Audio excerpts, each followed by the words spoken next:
দীর্ঘ বছর ধরে একের পর এক ব্লকবাস্টার এবং বড় বাজেটের ছবিতে কেন্দ্রীয় চরিত্রে অভিনয় করে আসছেন দীপিকা পাড়ুকোন। তবে তিনি ধীরে ধীরে সেসব চরিত্র প্রকল্প থেকে সরে যাচ্ছেন, যেগুলো তার ব্যক্তিগত বা শিল্পগত মূল্যবোধের সঙ্গে মেলে না। সম্প্রতি এক সাক্ষাৎকারে তিনি জানান, সাফল্যের যেসব মানদণ্ড একসময় তাকে টানত, এখন আর সেগুলো ঝলক তাকে আকৃষ্ট করে না।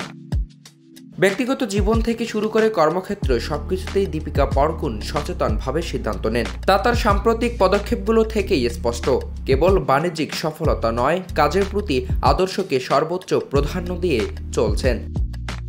সাপাগের মতো ছবি বানানোর পর তিনি অনুভব করেছেন, পর্দায় মুখ্য ভূমিকায় থাকা নয়, শিক্ষণীয় গল্পকে তুলে ধরাই তাকে এখন বেশি টানে।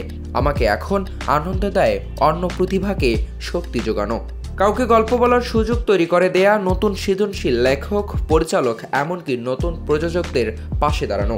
এখন এটি আমার কাছে অর্থবহ মনে হয়। ভারতের সর্বোচ্চ পারিশ্রমিক পাওয়া অভিনেত্রীদের একজন দীপিকা পাড়ুকোন। বক্স অফিসের অঙ্ক নয়, এখন তার কাছে বেশি গুরুত্বপূর্ণ মনের সততা ও সৃজনশীল পরিপূর্ণতা। অর্থের মোহ ছেড়ে দীপিকার এই নতুন যাত্রা সাফল্যের এক নতুন প্রতীক হয়ে থাকবে।